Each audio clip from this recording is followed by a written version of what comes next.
Olá, seja muito bem-vindo a mais um Árvore Tech. Eu sou Washington Ferreira e hoje vamos falar sobre inteligência artificial na medicina. Além de uma conversa super interessante com o Dr. Luciano de Souza Cabral. Ele é PhD em Ciências da Computação e Inteligência Artificial. Tudo isso após a vinheta.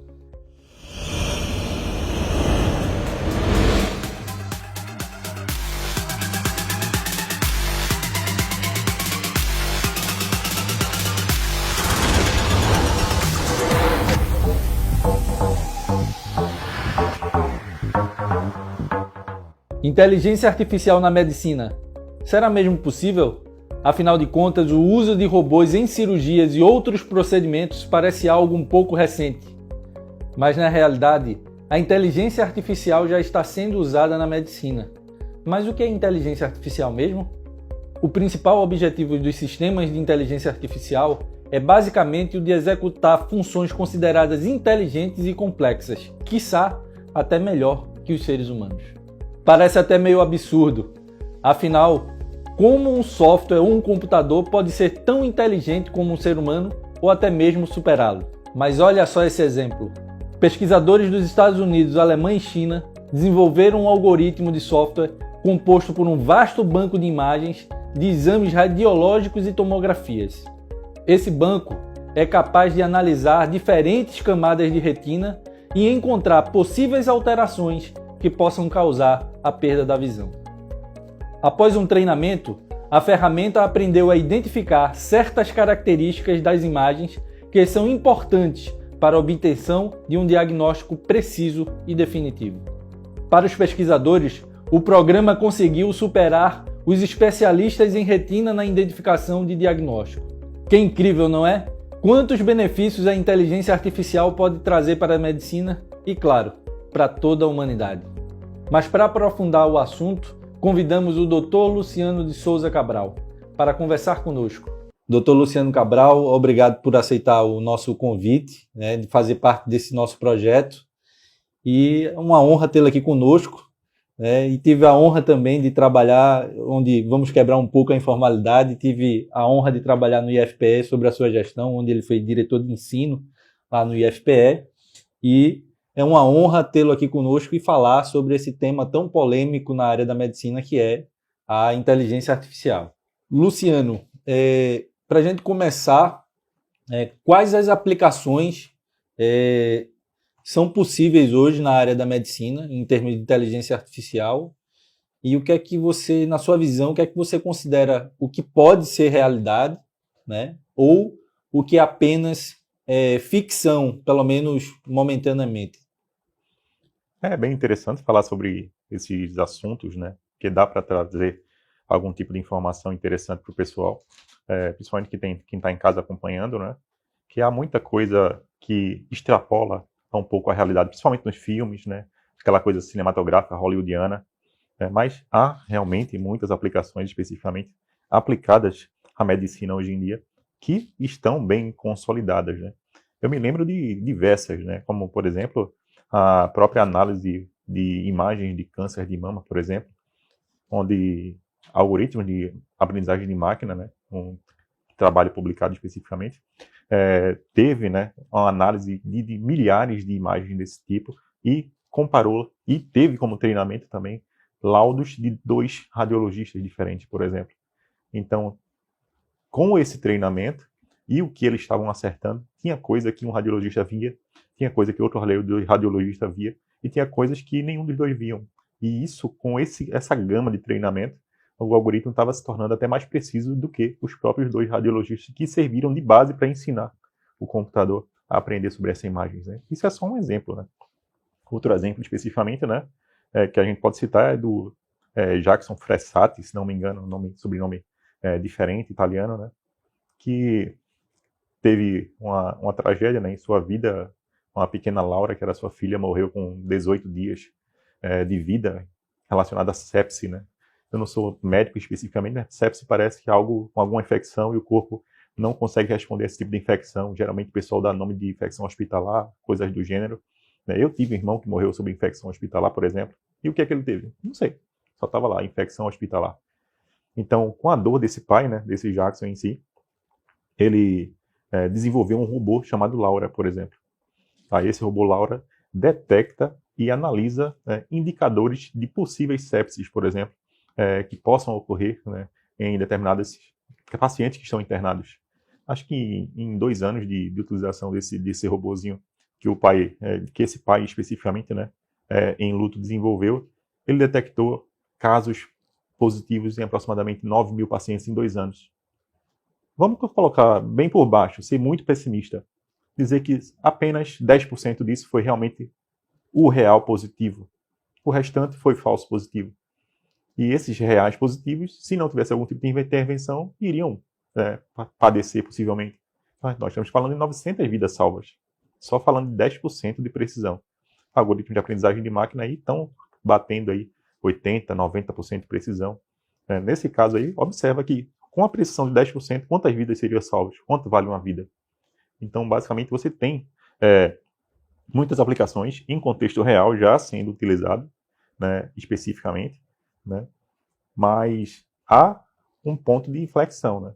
Esse ponto de inflexão é exatamente o jogo de cintura humano, onde chega a determinado momento onde você vai ter que ter aquela maleabilidade, vai ter aquela parte do sentimento, aquela parte do humano, um analisando o outro. Isso o computador não vai conseguir perpassar, não vai conseguir chegar em algum tempo, né? Então, questão de sentimento, questão de jogo de cintura, isso está completamente fora. Agora, algo que é específico, algo que é notório, você, sob um olhar específico de um médico, às vezes poderia passar despercebido, ou um radiologista que está fazendo 10, 15, 20, 30 exames num dia, possivelmente, né, vai ter aquele salvar como de um exame para o outro, está muito parecido, e pode passar alguma coisa aí despercebida, por exemplo.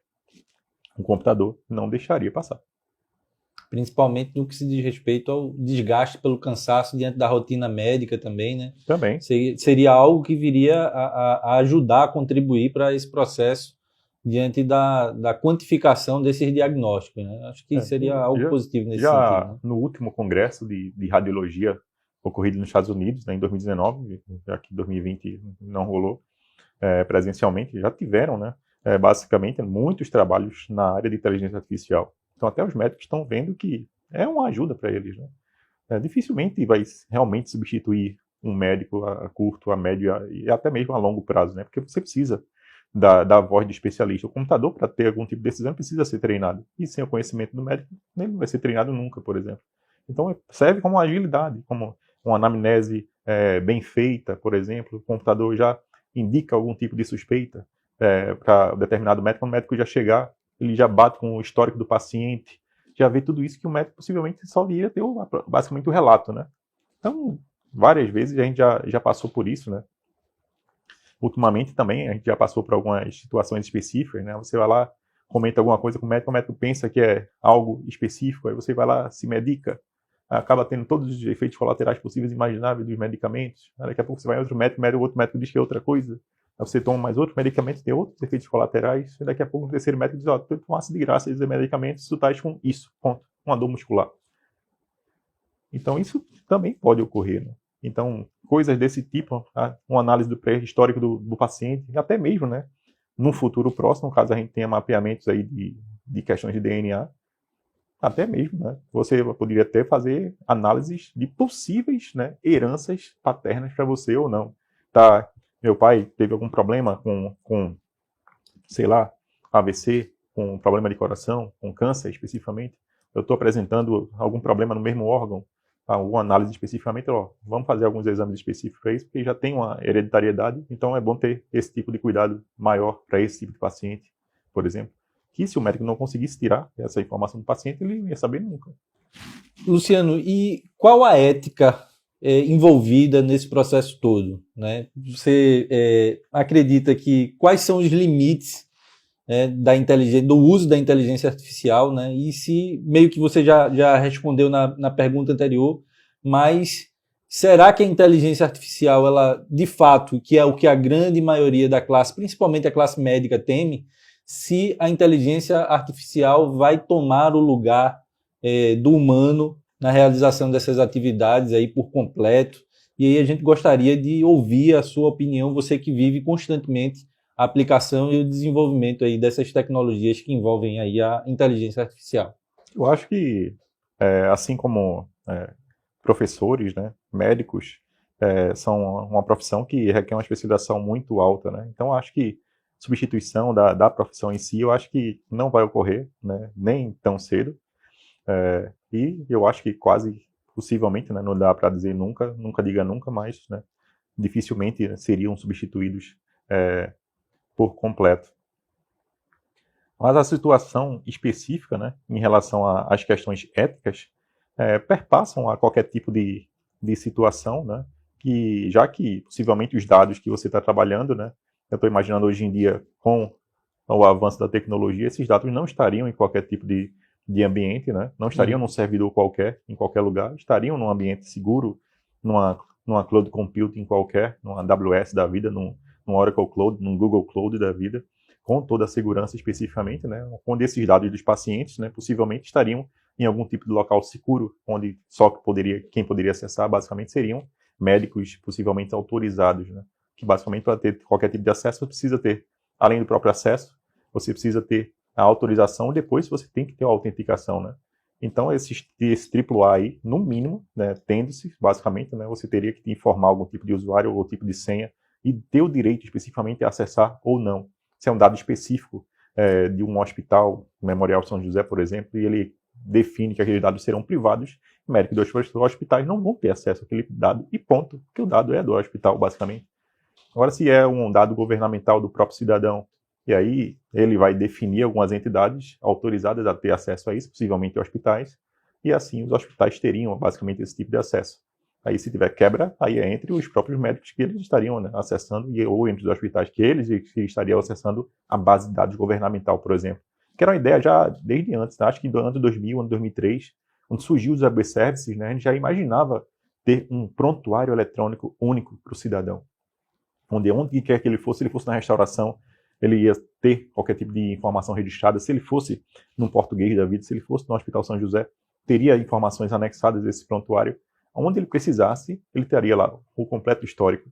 Mas, por desorganização, falta de informatização, né, questões específicas governamentais, não se investiu basicamente nisso, né, e até mesmo, né, falta de uma organização em termos de setor, não se tem basicamente isso ainda. Né? Você tem informações no português, que é do português. Você tem informação no São José, que é do São José, e possivelmente eles não compartilham esse tipo de informação. Então eu tenho uma ficha no Memorial, eu tenho uma ficha no Santa Lujana, eu tenho uma ficha no português, e elas são completamente diferentes. Cada uma só tem registros dos atendimentos naqueles hospitais, e ponto. É o que se tem hoje, né? Mas há uma esperança para o futuro.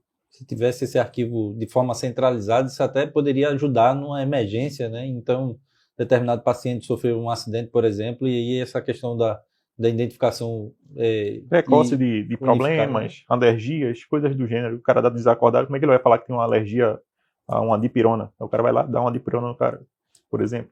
Que possivelmente é muito difícil ter alguém com esse tipo de alergia, mas pode ter. E tendo. Pode ter algum tipo de complicação, né? Tendo essa base de dados, possivelmente seria uma informação preciosa que poderia chegar antes. Mesmo o paciente desacordado, né, o médico já teria essa informação na mão, se tivesse, né, obviamente, esse tipo de cadastro único, que não envolve nem inteligência artificial, né, mas sim organização e gestão, basicamente, do setor. Não querendo ser redundante, mas eu acho que são pontos específicos assim importantes para a comunidade médica também, que faz parte da nossa audiência aqui no programa, mas para que possa compreender melhor o que a tecnologia ela é capaz de realizar, né? E dentro desse contexto, né, atualmente existe uma rejeição muito grande, né, por conta da classe médica em relação à inteligência artificial, né? Mas o que é que você poderia trazer assim como informação, como sugestão de perspectiva de futuro, né? E o que essa tecnologia, propriamente dita, poderia auxiliar no dia a dia do exercer da profissão médica, né, nos hospitais, em consultórios, enfim. Qual a tua visão de futuro sobre essa perspectiva? Eu acho que é um caminho sem volta, né? O avanço realmente está mais lento do que esperado, né? Esperava-se um avanço mais rápido, com uma maior adesão da classe, né? Mas eles estão observando aos poucos que, basicamente, a tecnologia está chegando para ajudar, né? Agora, ela tem que ser bem feita, tem que ser feita por especialistas, tem que ser algo pensado, planejado, senão pode até atrapalhar. Então, se tem, por exemplo, esse tipo de prontuário eletrônico, que não envolveria nem, basicamente, né, inteligência artificial, você teria informações, né, centralizadas na palma da sua mão a qualquer momento. Todo médico hoje em dia tem acesso a computador, tem algum tipo de software que faz a gestão daquele consultório ali. Podia, por um acesso simples, uma consulta simples, trazer o histórico do paciente sem problema nenhum. Já teria algo reforçado para a anamnese dele, né, questões específicas, né, se chegar a esse ponto da gente já ter o mapeamento genético completo, né, pelo governo, etc. e tal, para saber, basicamente, que quem tem predisposição geneticamente de ter algum tipo de problema ou não, né. Acho que teve um caso bem famoso da Angelina Jolie. Ela fez um estudo genético, especificamente, deu uma taxa de precisão lá, que ela poderia ter câncer de mama em tantos %, e ela já foi lá e retirou, basicamente, né, o órgão específico que poderia ter esse tipo de problema, já que ela teve uma mãe que faleceu disso, se não me engano. Coisas do gênero, né? Hoje em dia, possivelmente só tem esse tipo de possibilidade de pessoas bem abastadas, né? E se tivesse algum tipo de organização para isso, né? Como se tivesse, né, dentro do seu próprio RG esse tipo de mapeamento, né, em algum tipo de situação, qualquer tipo de algoritmo pudesse, basicamente, né, ter acesso a esse tipo de informação e estar passando esse tipo de problemas para o determinado médico. Ele vai orientar a atuação de acordo com o que o algoritmo poderia sugerir para ele, né? Então ele já teria alguma luz no fim do túnel e não um túnel completamente vazio, quando iniciasse, basicamente, algum tipo de atendimento. Então, coisas que podem, sim, ajudar os médicos no dia a dia, né? Como tem robôs, especificamente, né, em hospitais como o Albert Einstein, por exemplo, né, que conseguem fazer exames de imagem, conseguem já emitir laudos, né, quase que de maneira automática, mas esses laudos não vão poder ir direto para o paciente. O médico tem que passar pelo médico, ele vê se aquele laudo realmente bate com o que a imagem está mostrando ou não, para poder ele respaldar ou não. Algo que ele iria fazer 100, 120 laudos num dia, basicamente ele vai fazer 20 e conferir 100 laudos, por exemplo, se for laudos mais normais. Então isso teria uma carga de trabalho diminuída, diminuiria o estresse, né, em termos de trabalho do médico, diminuiria o esforço administrativo empregado para executar a mesma quantidade de trabalho com o auxílio do seu computador, que tem lá poder de processamento, é só fazer ele pensar. Hoje em dia, basicamente, os sistemas são sistemas que a gente chama de CRUD, sistemas que conseguem cadastrar informação, você consulta informação, e isso é muito pouco para um computador, né? Você cadastrar o nome de um paciente, o endereço, o telefone, o que, né, ele tinha naquela consulta, o que ele tinha na outra consulta, o que ele tinha na outra consulta, e só é muito pouco, né? Você pode extrair um pouco mais dos computadores, fazendo com que eles possam pensar um pouco mais. Isso daí teria um ganho, assim, não só produtivo, mas de precisão bem maior, tendo essa tecnologia, digamos assim, caminhando, digamos que de forma concatenada com o que o médico pode exercer, né? Sim, sim. Né? A gente já tem grupos de pesquisas de médicos, né, no Brasil, que já tem mais de 70 trabalhos publicados só na área de inteligência artificial. Tem médicos que gostaram do assunto, né, fizeram um curso de computação para programar especificamente, né? Então ele não precisa estar pedindo para alguém programar, ele mesmo vai lá e vai já fazendo seus programas. Eu conheço, né, um médico que tem esse tipo de formação e já está aprendendo a programar na linguagem Swift, por exemplo, que é a linguagem que a gente usa para programar para ambientes Apple, por exemplo. Software para iPad, software para iPhone, software para MacBook, por exemplo, né? Então, coisas desse tipo, né? Você tem os médicos chegando cada vez mais perto aí da área da computação e isso é muito bem-vindo. Luciano, em termos de riscos para os profissionais da área de medicina, digamos que ficarem obsoletos, né, com o uso da inteligência artificial, você acha que esse índice, digamos que, de médicos ficarem fora de seu mercado de atuação em determinadas áreas específicas, isso aí é uma tendência crescente? O que é que você poderia nos explicar em relação a isso? Não, eu acho que não tem esse tipo de risco, né? O computador seria para ajudar, né? Porque a IA tem algumas fases especificamente, né? Iniciou mais ou menos nos anos 70, né? Lá já teve basicamente, né, uma implementação anos 50 com a definição de Turing, né, dizendo que um computador poderia pensar, né, Turing sendo o pai da computação. Aí vindo aí, pela evolução, mais ou menos nos anos 60, 70, já teve algum tipo de implementação, por exemplo, de chatterbots, funcionando como se fossem psicólogos, por exemplo, mas ele não tem todo o conhecimento, né? Naquela época, principalmente, né, você não tinha ainda a questão da aprendizagem de máquina bombando ainda. Você tinha sistema baseados em regras, pergunta-resposta, pergunta-resposta. Surgiu uma pergunta que não está na base pergunta-resposta, possivelmente o psicólogo lá ia dizer, não entendi, repita, por favor. Né? Foi bem famoso, né? Um algoritmo específico chamado ELIZA, né? Na época. E com os anos 80 chegando, com a aprendizagem de máquina surgindo, redes neurais, chegando, a coisa foi ficando melhor, né? Chegando já a parte de aprendizagem profunda já para 2010, porque precisava de um contexto especificamente, né? mais forte em termos de hardware e de processamento, e só conseguiu se ter mais recentemente. Mas dentro desses conceitos todos, você tem umas fases da inteligência artificial, como se fosse uma fase inicial, uma fase média e uma fase alta, né? Que nós chamamos da IA fraca até chegar à IA forte, basicamente. O que é que define essas consequências, né, ou fases especificamente?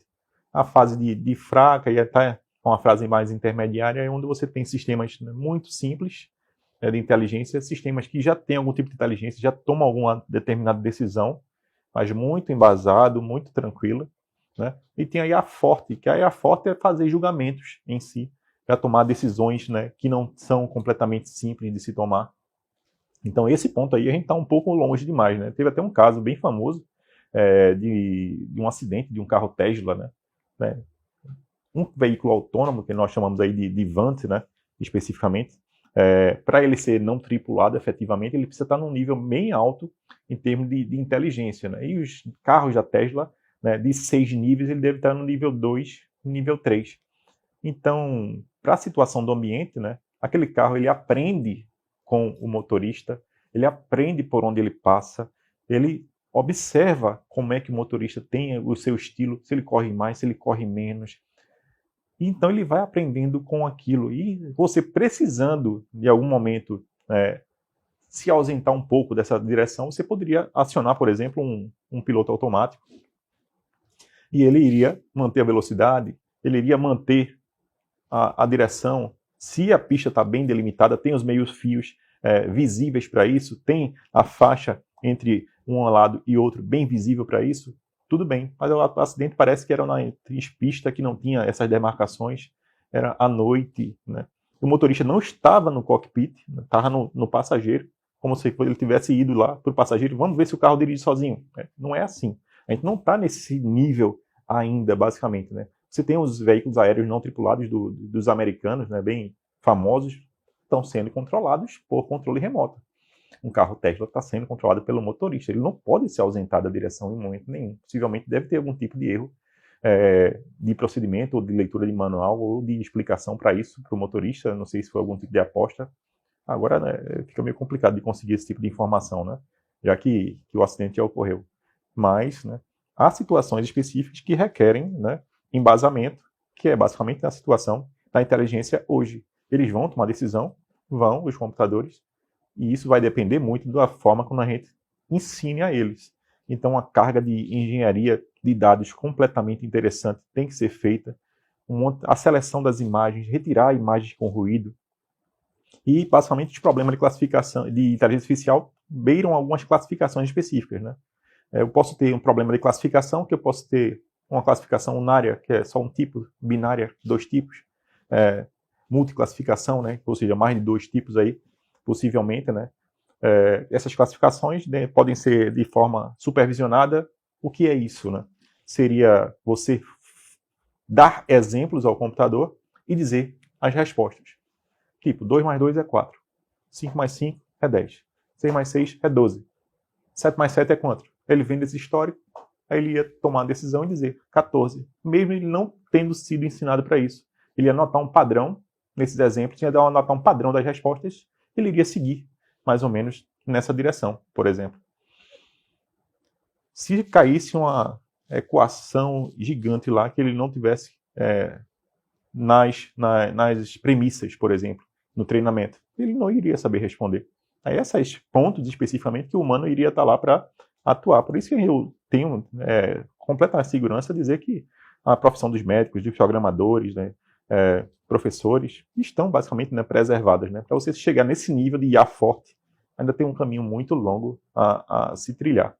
Inicialmente você já tocou nesse assunto, mas para a gente dar uma aprofundada melhor, né, sobre a utilização da inteligência artificial, sobre não só a tomada de decisões, mas essas tomadas correlacionadas à análise, desde procedimento cirúrgico, a melhor intervenção, o quadro dessas imagens a serem analisadas em termos de velocidade, o que é que a inteligência artificial ela pode, digamos, se aprofundar nesse eixo especificamente, né? E o que é que ela pode estar trazendo de benefício, se também a desconfiança desse processo em relação à máquina, ela pode, digamos assim, trazer uma existência de falha ou de erro por conta da máquina. Qual a tua opinião em relação a isso? Utilizando conhecimentos anteriores, né? Até mesmo lá na nossa universidade, estava com uma turma de pós-graduação e a gente estava fazendo um trabalho específico, né, ensinando aprendizagem de máquina, e algumas pessoas estavam tendo problemas, especificamente lá. Acho que era um probleminha simples, né, de detecção de se o animal era cachorro ou era gato. E eles estavam com a precisão muito baixa, por exemplo, de 54%, né? E eles vieram pedir ajuda, né? Eu não fui a pessoa que lecionou, basicamente, mas eu vi lá que as informações tinham sido passadas de forma correta, né? Mas você tem algumas escolhas, né, a serem trilhadas no caminho, né? A escolha do algoritmo correto, né? A escolha do modelo estatístico correto, a escolha de função de perda, tem um monte de coisinhas matemáticas que a gente for entrar no assunto, né? Vai ser complicado, mas, né, dependendo do tipo de contexto do problema, né, você vai ter que escolher dentre os diversos algoritmos, né, existentes, né, algoritmo de regressão linear, algoritmo de regressão logística, rede neural, né, somente que vai adiante, né, feed forward, ou uma rede neural, né, que consegue retornar e fazer diversas voltas, né, que a gente chama de backpropagation. Você tem árvore de decisão, você tem clusterização, você tem uma série de algoritmos específicos, árvore de decisão em si, redes neurais, né, as GANs especificamente, né, você tem uma série a própria né, lógica nebulosa, né, quando você tem saídas zeros e uns, então você tem muitos algoritmos a serem escolhidos, né, e além disso você tem algumas funções específicas, né, como função de perda, o quanto de perda é interessante nesse tipo de aprendizagem, né? Alguma perda é interessante ter, mas até quanto, né? Então você tem os gradientes que você vai ter, dependendo da situação, né? Um gradiente descendente, você vai ter que escolher determinados tipos de gradiente descendente, dependendo do tipo de algoritmo que você escolha. Então isso tudo vai de acordo com a tomada de decisão para formar um sistema completo. Mas é só isso? Não. Aí entra a parte do treinamento. Você tem que ter um recurso de treinamento interessante. Então você tem que ter lá 1.000, 2.000, 3.000, 5.000, 10.000 imagens, possivelmente, né? Aí, geralmente, por padrão, a gente separa 80% disso para treinamento, separa 20% para testes, por exemplo, e vai observando. E nessa observância do comportamento, né, que nesse exemplo que eu estou citando, né, que estava muito baixo. A gente deu algumas dicas dos meninos melhorarem e a precisão saiu de 54% para 81%, se não me engano. Então, um artigo básico, a gente observou, segue as dicas desse artigo aqui, que vocês vão melhorar essa precisão, por exemplo. Então, há um conjunto inteiro de se observar, né, desde a seleção dessas imagens, ou porque a imagem, basicamente, né, é um tipo de situação que você pode utilizar para treinamento, mas você pode ter a IA simbólica também, né, você pode utilizar textos para treinamento em si. E E é basicamente as duas grandes áreas especificamente da IA, né? Ela vai se dividindo aí em porção simbólica, que trabalha com símbolos, com textos especificamente, e a parte mais numérica, né? Que trabalha com geometria analítica, matrizes, trabalha com a própria parte probabilística e estatística, entre outros. E até algumas áreas que dá para misturar, né? Como, por exemplo, você vai fazer rotulação automática de textos, por exemplo. Então, isso você pode fazer algum tipo de contabilidade nos textos, algumas estatísticas nos textos, para ter algum tipo de noção, né? É notório que um artigo sobre Covid-19 terá muitas palavras Covid repetidas durante o artigo.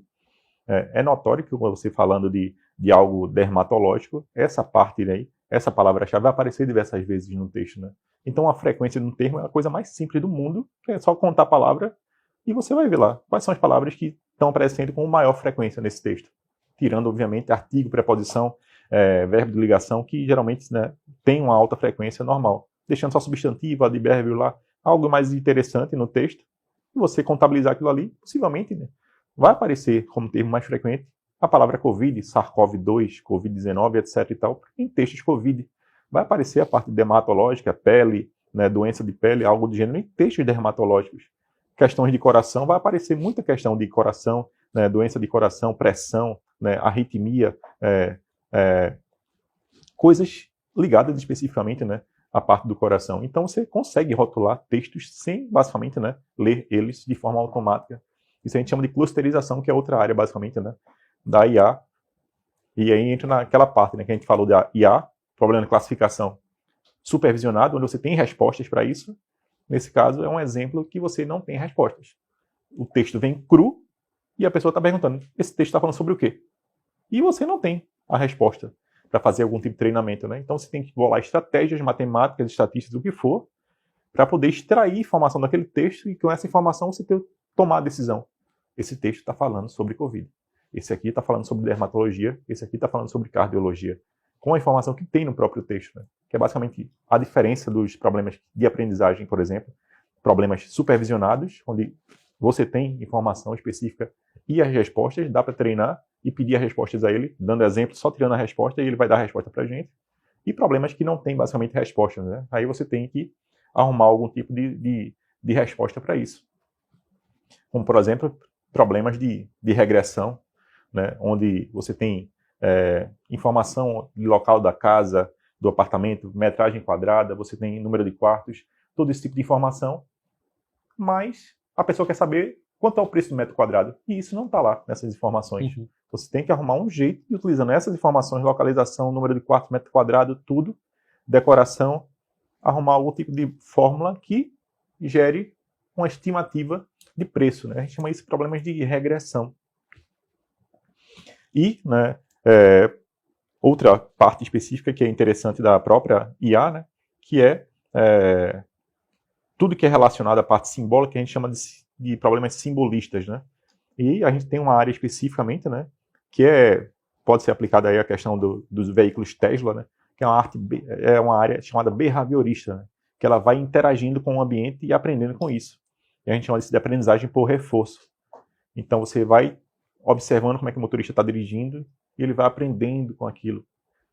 Alguns softwares de xadrez, né? Você vai jogando com ele e vai ficando melhor a cada vez que você joga, e vai ficando mais difícil vencer o computador a cada vez que você joga, porque ele vai bolando estratégias sozinho, aprendendo a cada vez que ele vai jogando com você.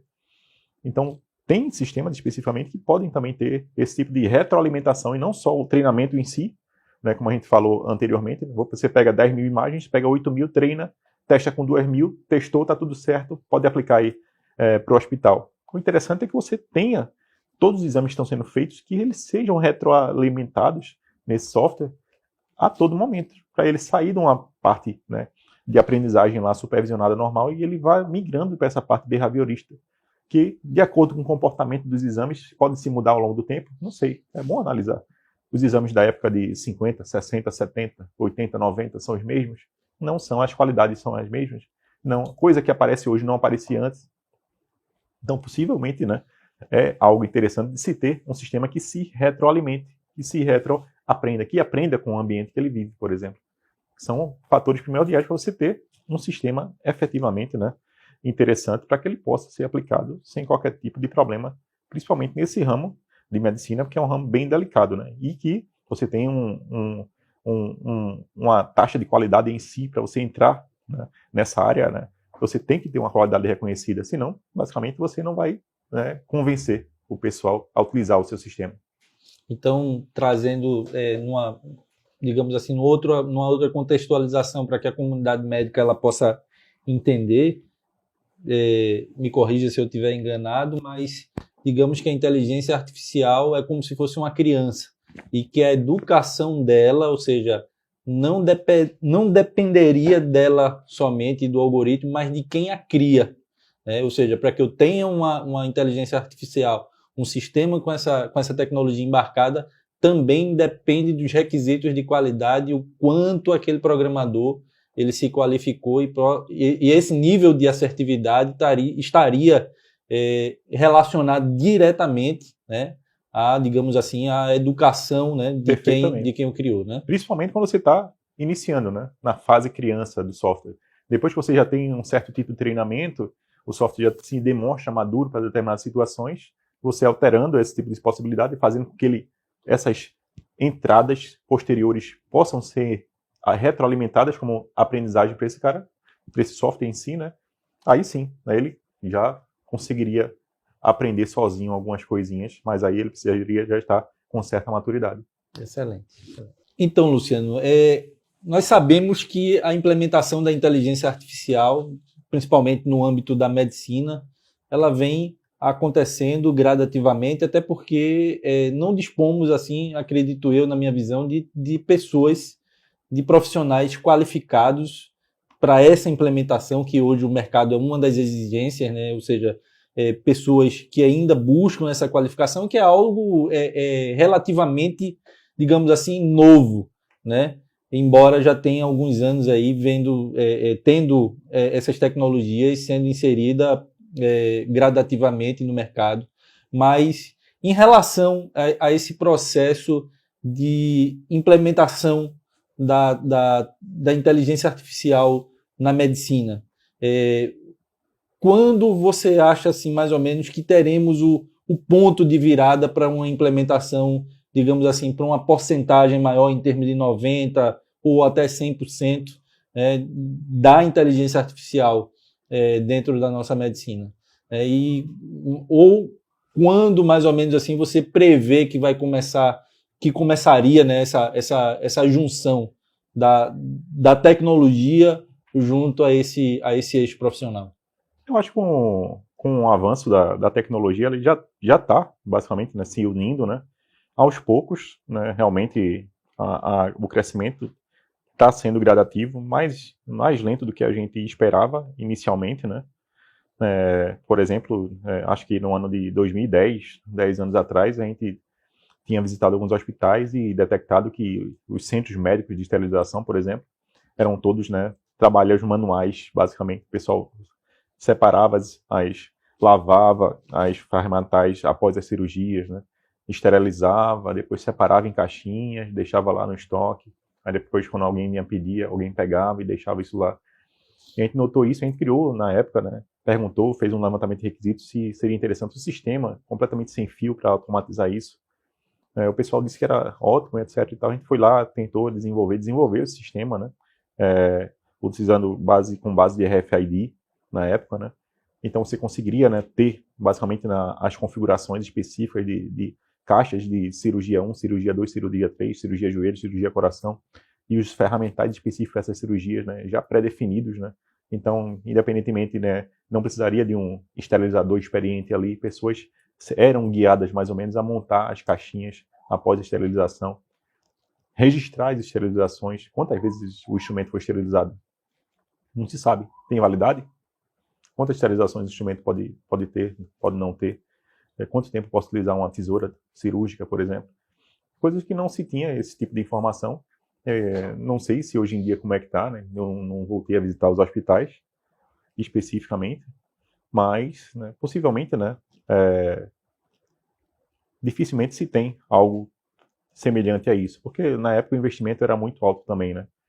As tags RFID eram altas em termos de custo. Hoje em dia barateou bastante com técnicas específicas de soldagem, com técnicas específicas de polimerização, né, onde você tem basicamente uma proteção, além das próprias soldas, né, no instrumento metálico. Você pode até utilizar o próprio metal do instrumento como antena para fazer com que ele consiga ser reconhecido por mais, né, distância, por exemplo. Isso é só um exemplo, né, especificamente de como há uma barreira grande, né, para se entrar nesse tipo de ambiente, né? Porque o pessoal basicamente vai precisar ter em mãos isso, vai precisar testar, vai precisar ter confiança naquele tipo de situação até realmente adotar. E com o tempo o pessoal está adotando, né, as tecnologias, até mesmo tecnologia em si, né, era muito difícil chegar num consultório médico, o médico está lá com um computador. Hoje em dia, praticamente 100% dos médicos, né, até que eu fui um dia desse aqui, não tinha, né, o médico estava lá só com a canetinha mesmo, mas a grande maioria já é suportada por computador, já tem sistemas que vai agendando, né, as consultas, né. Antes você ia para o médico, tinha que perder a manhã inteira para ser atendido. Hoje em dia, eu fui no médico e estava marcado 10h40, o cara 10h42, o cara chamou. Então, coisa bem interessante com o uso das tecnologias, né. Agendei por online, o sistema sozinho mandou mensagem para mim pedindo para confirmar. Eu fui lá, confirmei, ele disse, 10h20 não vai dar, 10h40 dá bom para ti? Ele, tá, beleza. Cheguei lá, 10h40, o cara me chamou. Então, isso é só sistema, não é nem inteligência artificial. Sisteminha baseado em regras, né? Quando os médicos começarem a notar que muito da inteligência artificial vai auxiliando o trabalho deles, né? Até num médico especificamente, né? Eu estava comentando com ele que eu tinha muito vontade de fazer medicina, né? Ainda tinha vontade de fazer medicina. Quando me aposentasse da carreira acadêmica, possivelmente eu ia fazer medicina, ou já iniciaria agora. Ele, meu Deus, não faça isso não, não faça isso não, tenha amor à sua vida. Aí ele brincou comigo, né? E esse médico especificamente que eu estava conversando com ele, ele tem a formação, né, em análise de sistemas, né, em ciência da computação, e tendo basicamente esse tipo de uso, né, esse consultório especificamente que a gente foi, era completamente automatizado e se notava, né, como os médicos já estavam mais organizados, diferente de outros consultórios. A gente vai, apesar de ter o agendamento por telefone ainda, você chega lá, espera 1, 2, 3 horas para ser atendido, não se tem o controle específico da média de atendimentos por dia, coisa do gênero. Então, a tecnologia simples já ajuda. Imagina a tecnologia que vai auxiliar na decisão dele, especificamente. Erros de tomada de decisão que podem ocorrer, todo mundo é humano, né? Quanto mais experiente você for, dificilmente, né, fica mais possível ter esse tipo de erro, mas possivelmente no início de carreira, né, pode haver algum tipo de problemas específicos quanto a isso, e a ajuda desses sisteminhas de inteligência artificial seriam de bastante ajuda. Eu prevejo, né, ainda um crescimento lento, né, embora um pouco mais acelerado diante dos congressos que a gente tem visto, né, e até mesmo do trabalho dos próprios médicos adentrando na área de computação. Até a gente acha que vai dar um pouco de acelerada, mas até que todo mundo, todos os hospitais realmente tenham a plena certeza de adotar isso e você vê como um padrão em todo lugar, coloca 10, 20, 30 anos aí, no mínimo. Então tem um longo caminho ainda a se percorrer, né? A gente observamos ainda alguns médicos, principalmente quando os consultórios são particulares, né, daquele próprio de propriedade do médico, a gente percebe que ainda existe uma certa resistência. Ele já tem aqueles pacientes que o procuram dentro de uma rotina, ou seja, e muitos ainda são em processos manuais de fichas de papel, né? A gente ainda percebe não uma pequena resistência, ainda existe essa grande resistência, né, da tecnologia. E esse médico, muitas vezes, ele vem só se introduzir nesse meio tecnológico, porque ele obrigatoriamente ele tem que utilizar aquela tecnologia num hospital que já utiliza um sistema mais complexo e, enfim, consegue integrar tudo isso, né? Mas acredito que, dentro dessa sua opinião, acredito que ainda tem muita coisa a ser desenvolvida dentro desse meio, né? Com certeza. Ainda tem muita coisa a ser desenvolvida, ainda tem muito convencimento a ser feito, né? Mas eu acho que vai ser o ciclo natural. Como, né? Hoje em dia é bem comum, né? Com a pandemia, diminuiu muito a ida, né, dos pacientes aos médicos. Então, muitos médicos aderindo, né, à possibilidade de consultas remotas. Então, fiz uma série de consultas remotas, né, ultimamente, e já foi interessante. Evita o deslocamento, né? Você faz um exame, né, já manda para o médico pelo próprio e-mail, pelo WhatsApp, ele já recebe o exame. Eu teria que ir lá pessoalmente mostrar os exames para ele ver o que é que tinha acontecido comigo, para tomar algum tipo de decisão. O médico já toma a decisão, já manda o QR Code para mim, o QR Code já é a própria receita, eu vou na farmácia, mostro lá, já compro o remédio e está tudo certo. Tem menos contato, a possibilidade dele se infectar com algum tipo de doença é menor, ele está mais protegido, os pacientes estão mais protegidos. Então, esse tipo de tecnologia já está ajudando especificamente. Diminui o custo físico também, né, que ele tem. Diminui o custo físico que ele tem especificamente, né, com ar-condicionado, com energia, etc. e tal. Quando chegar a parte de inteligência forte mesmo, né, e for adotado, aí é um caminho sem volta. Eles vão perceber o quão bom é e vão querer continuar e até melhorar e até se especializar, né, para tentar melhorar o que já está funcionando. Excelente, excelente. Bem, Luciano, chegamos ao final aqui dessa nossa edição, desse nosso programa, e gostaria de agradecer a você e a todos vocês que estão nos acompanhando, a TV Árvore, a Árvore Consultoria, a HealthX, a toda essa família tecnológica que estamos aí sempre à disposição, e agradecer porque não é todo dia que temos a honra de ter um PhD em inteligência artificial, né, que orgulho nosso, faz parte do nosso estado e que tem um trabalho brilhante também dentro do IFPE na formação de novos profissionais dentro dessa área tecnológica tão promissora, né, e tão efetiva, trazendo oportunidade para os nossos jovens aí dentro desse mercado. Nós agradecemos o prazer, né, de estar aqui também com vocês, agradecemos ao convite, em nome do IFPE, em nome do IFPE Campo de Jaboatão. Nós nos encontramos aí à disposição de vocês para o que vocês precisarem. Muito obrigado. E o Árvore Tech está chegando ao fim. Espero que vocês tenham gostado do nosso programa e não deixe de nos seguir e curtir nas nossas redes sociais. Até o próximo programa e muito obrigado.